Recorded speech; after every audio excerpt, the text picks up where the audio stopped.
Gene Codes, Session 10.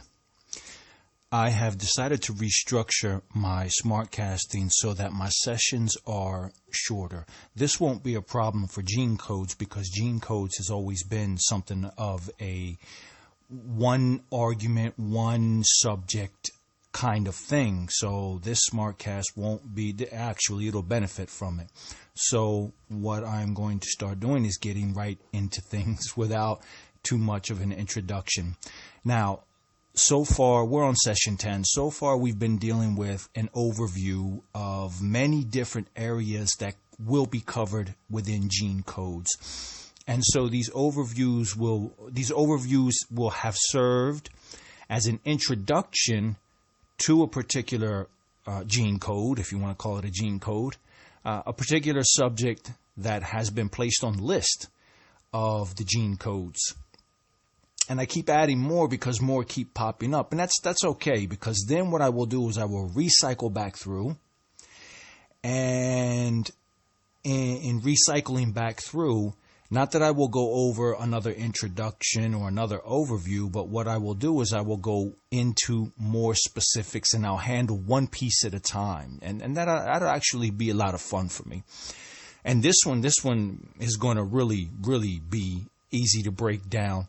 It's called The Secret Language of Feelings. Now, the nice thing about all of these gene codes is that a lot of them have like the 7 life energies. And so I can break down different sessions in just dealing with one of the 7 life energies. And this is one of those particular cases. I need to remember to put the hero's journey on the list. That escaped me, right? And there's, I like to work with the 12 phases of the hero's journey. So it gives me the opportunity to be able to do another session and go into more depth, kind of squeeze it in and focus in on a particular subject in more depth. Then of course, human design is going to take probably the rest of my life because there are so many pieces to break down within that. But the secret language of feelings, deals with the idea that our feelings actually have a language, that they are saying something. And what's important about that is that if you know what your feelings are saying, then you will know how to better address your feelings. And I think, listen, this is something very important during these times. There's a lot of chaos, there's a lot of confusion, and so there's a lot of emotional turmoil going on in a lot of people, myself included. No one's excluded. I mean, we are in a time of crisis. We are in a time of confusion. We are in a time that oftentimes is not easy to describe. So our feelings become a battleground. And so we need as much knowledge and as much information as possible, so that we can be self-aware and we can know what we're communicating to the world, what the world is communicating to us, and what our bodies and what our souls are communicating to us. So the secret language of feelings comes to us by way of Calvin Banyan. I don't remember how I came across Calvin Banyan, but many, many years ago, I was studying hypnotherapy. I had gotten really interested into hypnotherapy, past life regression, life between life regression, just all kinds of different. I got really fascinated in the arcane, esoteric world of hypnotherapy. Also, I mean, what did Michael Newton? And the thing that I like, and now I've known about hypnotherapy for years now, decades.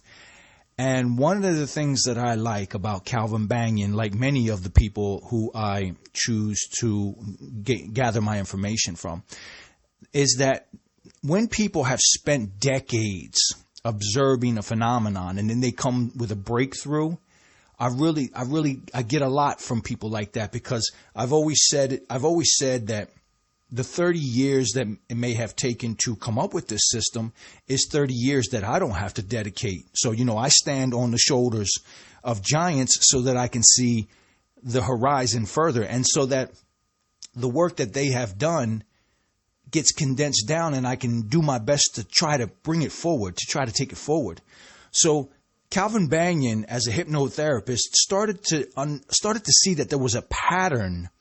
There was a similarity, and a lot of hypnotherapists have gone through this. A lot of hypnotherapists who then become past life regressionists, or something happens during the hypnotherapy that illuminates them, whether it was Michael Newton, whether it's Dolores Cannon. I mean, these are giants in the field, and they have done decades and decades of work with thousands and thousands of cases. And when you have that many cases and you're prone to seeing patterns in life, then the patterns are eventually going to come out. So Calvin Banyan, as a hypnotherapist, developed his own form of a kind of like a fast. I don't remember what he called it exactly, but there's this super speed fast hypnotherapy where you hypnotize people in a matter of seconds. And I actually went to a therapist to experience this myself, and it's real. It's very real. It sure does beat sitting there 15 minutes, 20 minutes with a hypnotherapist that takes you through these guided meditations and these guided visualizations and this long drawn out, you're going up the stairs, you see the light and all this other stuff. It was very interesting to find myself, laying down on a couch, in a matter of a minute, with a couple of instructions, boom, I was hypnotized and I was back in my past, reliving old memories of why I had certain traumas. And, anybody who knows hypnotherapy or therapy, you know what the case is, man. You go back in your past in order to find things that are disturbing you today because they stick with you through life. So our good friend Calvin Banyan started to notice that different feelings, because when you go to a hypnotherapist, you're dealing with your feelings, you're dealing with your emotions.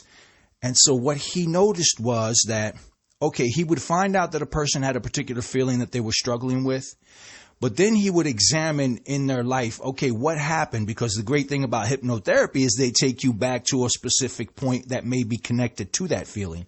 And what he began to notice was that across the board, different people had the same feeling with the same genesis. In other words, a certain feeling was brought on by something particular in life, and that feeling was communicating what that thing was. So I'll give you my favorite example is sadness. Sad. If you're feeling sad, then your body is communicating, your soul is communicating to you that you have lost something.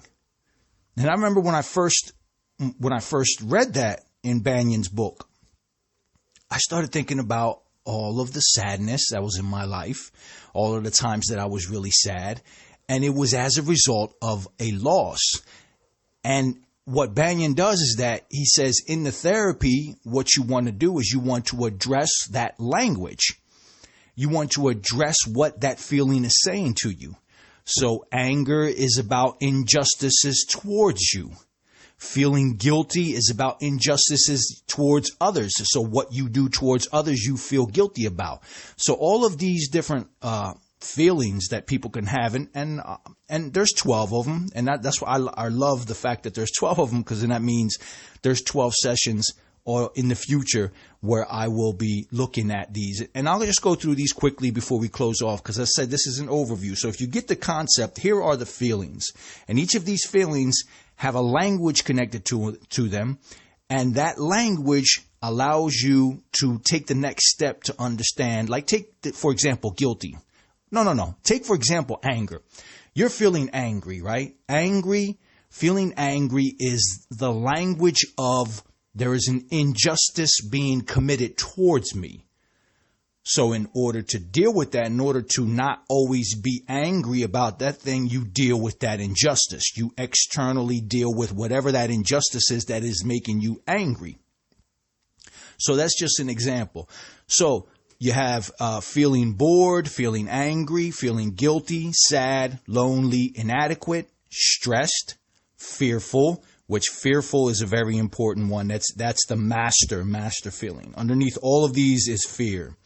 Then you have frustration, which is also very, very particular because frustration comes about when you don't deal with those other feelings. So it's almost as if frustration is a secondary feeling, but very important because it also has a language. And that language is you are not dealing properly with the feeling that you are supposed to be dealing with, whether it be sadness, loneliness, inadequacy. And then there's depression or feeling depressed. That comes after frustration, which I'll get into these in the future. And then there's there's an extra, which is sympathy, feeling sympathy. Now that's generally is looked upon as something positive, something good. But what Calvin Banyan argues is that too much sympathy, taking on the problems of others, creates a problem for you. But we'll get into all those. We'll get into all 12 of those. So listen, I hope you like the shortness of these overviews. We will have plenty. If you like gene codes, we got plenty coming. Like I just said, I just named off 12 feelings. Those are 12 sessions in and of themselves. The 7 life energies, bioenergetics, which we still need to get into, the 12 phases of the hero's journey. So there is plenty to get into.